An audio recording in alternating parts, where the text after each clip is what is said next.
Welcome. Thank you everyone for coming, and thank you for Hurricane Melissa for providing this beautiful weather today. I was flying back on an airplane last night over New Jersey, New York, and it was raining, torrential rain. We were worried about the rain, the wind, but it turned out to be a beautiful day. So people, please take pictures. We just ask you don't take any pictures on the barge, but we'll start the ceremonies. Thank you for joining us here today in New Bedford for this very special occasion, the unveiling of our autonomous test vessel. For today's agenda, I'm going to ask for a few remarks from our distinguished guests. Then I'll share a few remarks about the test vessel. This test vessel represents Blue Water Autonomy and everything great about Massachusetts. We'll do a quick demo afterwards, and finally we'll gather at the Black Whale for a reception, where everyone is warmly invited to join us. To begin, I'd like to invite Mayor Mitchell to make a couple remarks. Thank you for Larry DeCara, who's in the audience today, for making the introduction in the summer of 2024. At that time, we were a small company. We're three of us. We'd raised a little bit of money from venture capital, but the mayor was kind enough to host us for an hour and to introduce us to all the people in New Bedford who helped make today successful. Since that meeting with the mayor, we've raised $64 million and launched this test vessel. With that, I'll introduce Mayor Mitchell. All right, thank you, Ryan. All right, thanks everybody. Hey, you know, this is, I have to say, this is a first. Take a gangway over to a press conference to the podium. We got a moat in between you and us. It's great, pretty cool. But I think it highlights what we're doing right here, which is something different. I just want to offer a couple of prefatory remarks and then just offer a little bit of context about why this is important to our city. So first off, I just want to thank Rylan and his team for their entrepreneurship and more selfishly, their bet on New Bedford as a great place to test. It is amazing how rapidly Blue Water has grown even since that time you were in my office. I thought we were just going to yuck it up with Larry DeCara that day. And where's Larry? Larry, raise your hand. Oh, there you are, right in the front. He is the ultimate connector, and this is his handiwork. But we appreciate your efforts in that regard, Larry. But more particularly, Ryan, your leadership. You've got a proven track record as an entrepreneur, and this venture, as it were, is something that I think holds great promise and is very timely. I mean, I'm sure you'll talk more about it, but for those of us who don't have technical skills, I think the way to think about this is, we've seen the images of the war in Ukraine, and particularly the attack on some of those Russian air bases. And asymmetrical warfare happens in a big way these days, where $10,000 drones or $5,000 drones can wipe out strategic bombers, and in our case, relevant today, to very expensive surface vessels. So this is a really important. The work here is really important, not just for New Bedford and not just for Massachusetts, but for America. From New Bedford's standpoint, we're of course America's seafood capital, the largest fishing port in the country, the biggest center for seafood processing. Those are our primary industries, which themselves are vertically integrated, and a lot happens there. But we do a lot of other things. Our port director, Gordon Carr, is here today, and the executive director of the New Bedford Ocean Cluster, Jen Downing, is here as well. And what they would tell you is that we do things on the water better than anybody in America, and it's through that skilled workforce, through the great infrastructure that's here, and a sensibility here in the place that says, like the Bud Light commercials from a few years ago, we're up for whatever. It's going to be a great place to test marine technology, and it already is. We're doing a lot of things in the way of building out test beds in the harbor with Woods Hole and with UMass Dartmouth. A digital twin of the harbor is coming next. The Quest Center is being built out as a marine tech incubator. There's a lot happening with a lot of institutional players, and so what we want people to know, what today demonstrates, is that this is the best place in America to test out new marine technologies that have commercial or military or other applications. So we're pleased that this is, everybody's getting to behold this work today. I want to thank both of our congressmen, Bill Keating immediately to my right, who represents New Bedford, and Jake Auchincloss, who represents parts of greater New Bedford. They are keen on opening up opportunities for us that are in our wheelhouse like this is. And so their support is much appreciated. Thank you both for being here today. I think their presence here speaks a lot about the relevance of this work, again, not just to their districts, but to the country generally. So I want to thank them for that, but I also just want to congratulate all the folks at Blue Water for making this day possible. We look forward to what's next. Thanks, everybody.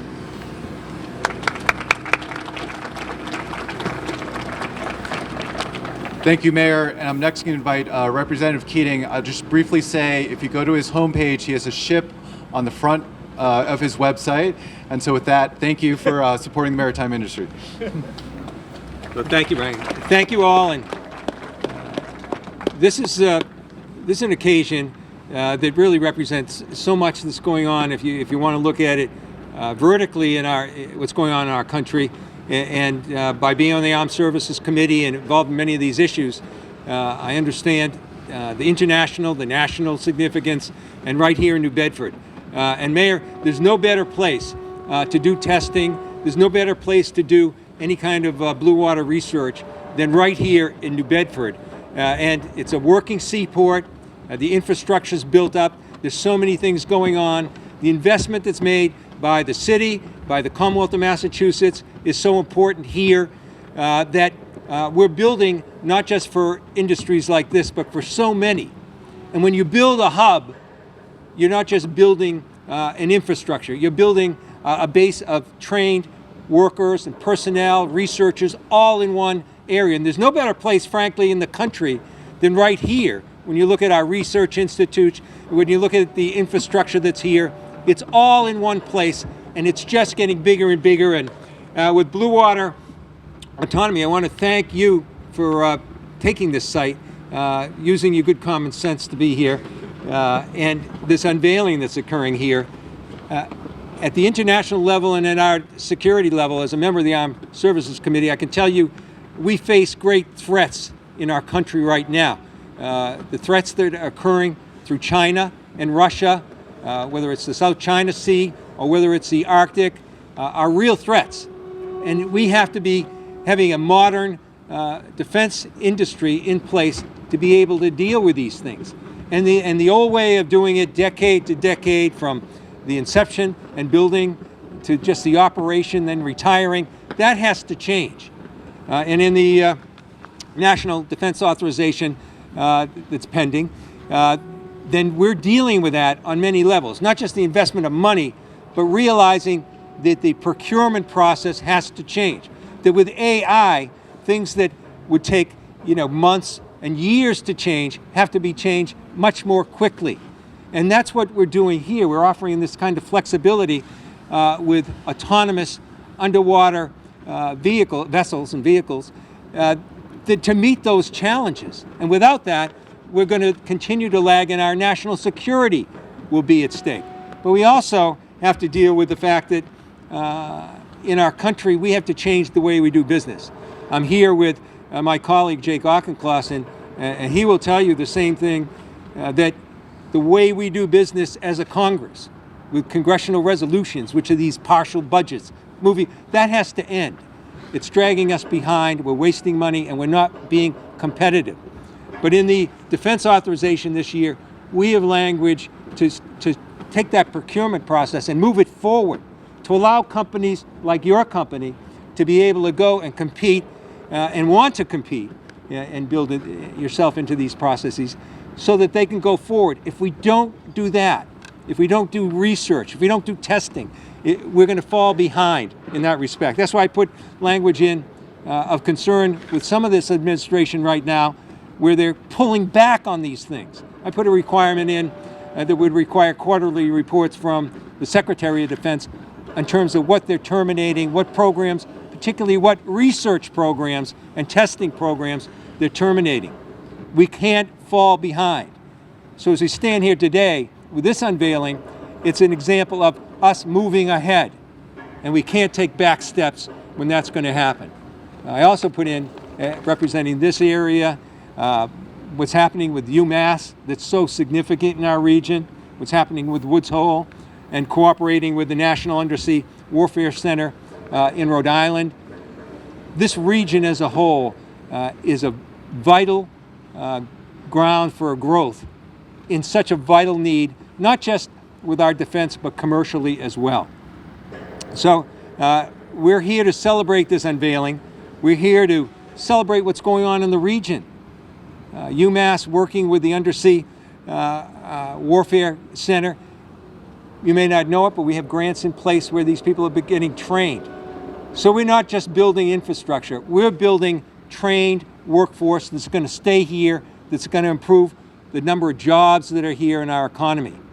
So as we gather to look at this unveiling, I just want to make the broader picture of what's happening in our region and why companies like this, investments like this, are so critical to our region, to the people that live here, to our climate and the research that goes with that in the private side, to our security. All these things are vital for us to compete in today's world, particularly with Chinese competition.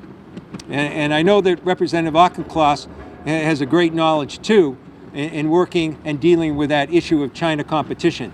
So it's great to see him here, and thank you for your work in that regard too. So let's have an unveiling, but let's open our eyes at the same time to why this is so important. It's important in every respect, not just with ourselves, but for the generations that are going to follow us. So thank you. It's great to see this all come together and to realize that this is the future, and we can no longer afford just staying in the treadmill. Thank you.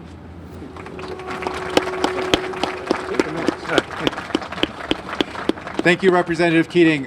20 years ago, I was in the Navy. I was surface warfare, and in the Navy, we'd complain when the internet went down and we couldn't send emails. But I couldn't send emails to my lovely wife, Kristen, who's in the audience with us today. But thank you for your support. But Representative Auchincloss, he served in the Marines. He did, and I want to thank him for his service, both for our country and then also for the state of Massachusetts. So next, Representative Auchincloss will make a few words. Good afternoon. Congratulations to Blue Water for your vision and for your execution. This is a really impressive milestone for this company, and we thank you for choosing Massachusetts. It's also, though, a momentous day for Massachusetts and a really critical day for American national security. I served on the Select Committee on China for 2 years last Congress, which was a bipartisan committee meant to strategize about our economic and military competition with our pacing adversary in the 21st century. And one of the absolute most compelling takeaways is that we will not compete in the Pacific Ocean with the Navy that we have right now. We need to have a Navy that is augmented and amplified by autonomous vessels that can swarm, that can sense, surveil, strike in concert with crewed vessels. And what Blue Water is building today is going to be a critical edge for our ability to project power into the Indo-Pacific and ensure our allies that we are a global power, and also ensure freedom of navigation in the blue ocean. It's also a momentous day, though, for Massachusetts, because as a state, this is how we win. It's the combination of deep research and development, plus patient, far-sighted capital, plus precision manufacturing. And those three ingredients brought together is how we create good jobs and economic development here in Massachusetts, and particularly in South Coast New England, how we're going to win on marine science and technology. Mayor Mitchell has been such a strong leader in creating this hub for marine science and technology. It's now incumbent on policymakers really across South Coastal New England at the state and federal level to come together and to create a hub that can outcompete other parts of the United States, which also want these jobs and these businesses, whether it's Texas or California, and ensure that we are the place that companies need, not just want, but need to do business if they want to be on the cutting edge of maritime autonomy. So I'm excited to see this vessel, and I, again, thank Blue Water for choosing to do business in Massachusetts.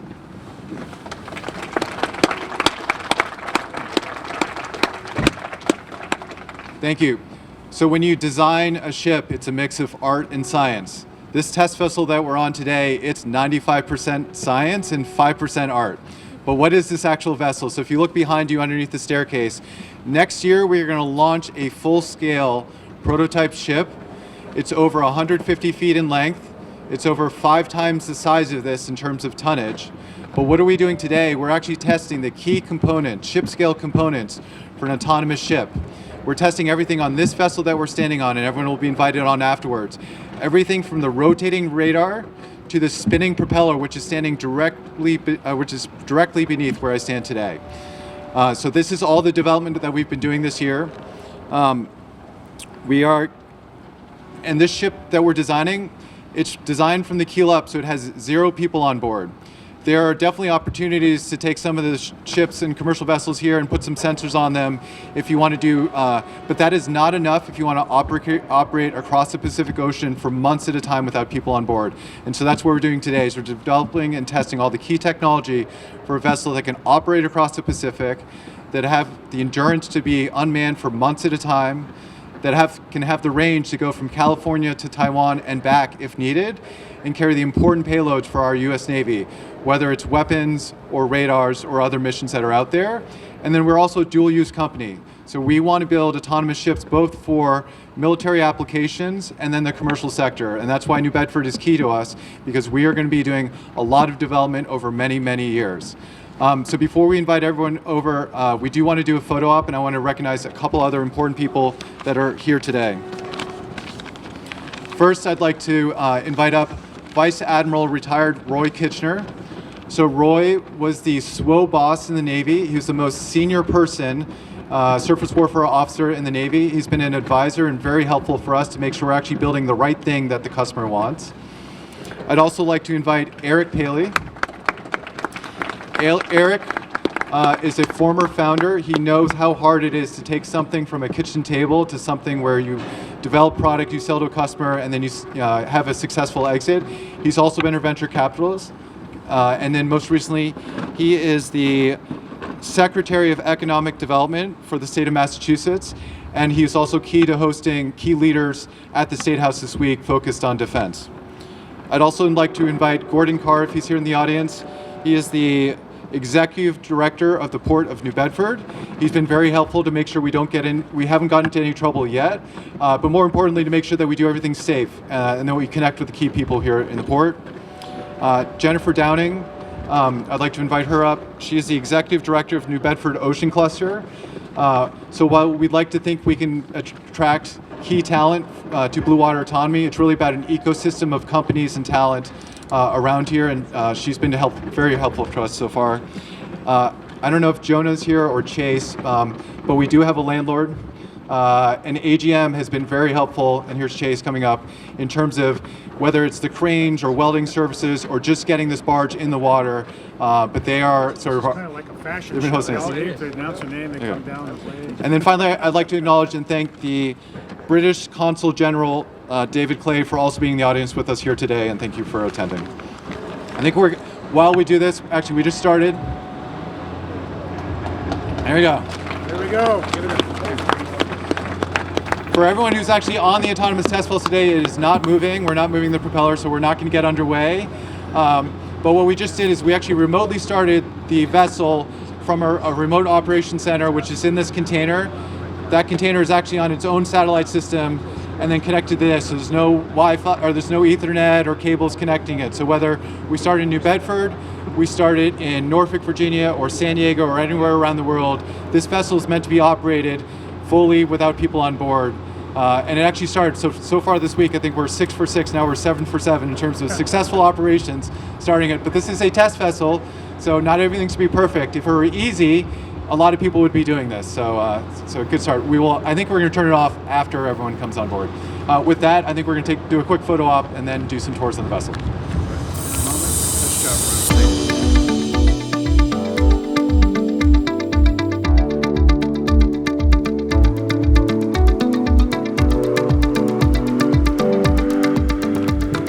All right, thank you, and I think we're going to do tours now.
Did you know that you can watch any of New Bedford Cable Network shows anytime, anywhere on all of your mobile devices? How, you may ask?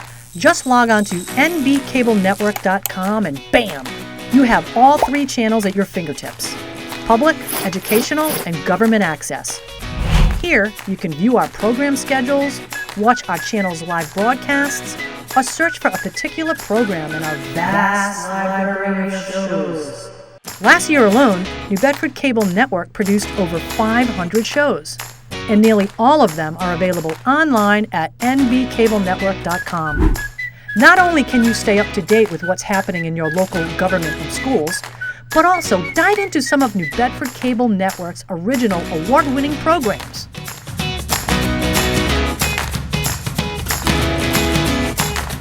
So check us out at nbcablenetwork.com.